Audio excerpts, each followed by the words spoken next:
Hi, I'm Barbara Bernstein from BetterTeachingNow.com, and in this video we're going to look at some properties of various numbers and arithmetic operations. The first property is called the Associative Property, and kind of allied with it is the Commutative Property. So the Associative Property states that A plus B plus C is the same thing as A plus the quantity B plus C. Now, if you plug in numbers, you'll see that that's true. What it means is if you're adding a bunch of things, it doesn't matter which ones you add first and which ones you add later, or how you group them to do the addition, really. The answer will come out the same. Check it out. And let's practice using some of the other skills we've gone over in these videos. So let's make some of them negative numbers. Let's say that A is 3, and B is -2, and C is -1/2. And C, because if this property is true, it has to be true for any kind of number, whether it's a decimal, whether it's a fraction, a whole number, a positive or a negative, it should always be true. So A plus B is 3 plus -2, which is +1, plus C is -1/2. Well, what's 1 plus -1/2? 1 is the same thing as 2 over 2, and -1 over 2 is, we've got the same denominator, so we add the numerators and take the difference between them. Since they're opposite sign, there's an understood positive sign because of the fact that there was nothing stated. So the difference between 1 and 2 is 1, and we use the sign of the larger number. So the answer to this is 1/2 if we do it this way. Now let's try it the other way. A is 3 plus, this is B plus C. B is -2. C is -1/2. So that's 3 plus, -2 is the same thing as -2 over 1. And I'm copying down plus -1/2. 3 plus, now I can't add these directly, they don't have the same denominator. But I can get them to be a common denominator of 2 by multiplying the top and the bottom here by 2. 1 times 2 is 2, and 2 times 2 is 4. So this is -4 plus -1/2.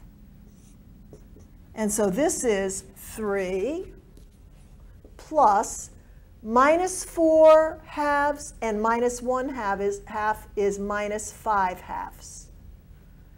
This is equal to, instead of 3, I could say 3 over 1, and 3 over 1 is the same thing as 6/2. So it's 6/2 plus -5/2, and that equals, take the difference between them, because one of them is positive and one is negative, and use the sign from the larger number, and that's 1/2. So you see I got the same answer no matter which way I did that. And any two numbers, you can check it out. You'll make mathematics history if you can find an exception. So this will always be true, no matter what kind of numbers you use. This is called the Associative Property. And the way it got its name is, these parentheses mean you do what's in here first. And I think of it like A and B are friends, so they associate together. And on this side, B and C are friends, so they're associating together. It just tells you which operation essentially to do first. But if you end up adding everything, it doesn't matter what the order is that you do it in, how you associate those numbers. And similarly, the commutative property means that A plus B is equal to B plus A. So you know if you have 3 plus 4, that is the same as 4 plus 3. It's going to be the same answer. Same thing for multiplying. If it's 4 times 5, that's the same thing as 5 times 4. So this would apply to both addition and multiplication. And the same thing here. If you have A times b, that quantity, when you find the solution, times c, that's the same thing as a times the quantity b times c. Doesn't matter how you group things, you're going to get the same answer. Doesn't matter what you do first or second. By the commutative property, you're going to get the same answer. So those are important properties to know for when you're doing longer math problems where you've got a lot of different terms and you've got to make calculations on them. You can manipulate them according to these rules. In addition, there are some things called identities. And we've actually touched on this in the previous videos, but they're so important I want to mention them again. 3 divided by 3 is 1. 8 divided by 8 is 1. 9 divided by 9 is 1. Anything divided by itself, no matter what the number is 1. When we want to state a rule like that, we use a letter to represent any number. Any number divided by that same number is equal to 1. And as you saw, this was very useful, this principle, in enabling us to find common denominators, because we multiplied by a form of 1 specifically and strategically chosen to generate a certain denominator that would be in common with something else that we wanted to add it to. So this is, you can see these all help you in doing various different operations. And this is another rule that's important. 0 nths is 0. If you're talking about halves or thirds or fourths or hundredths or anything, if you've got none of them, you just have 0. So 0 divided by any number is 0. That's another way to think of it. And we also have this.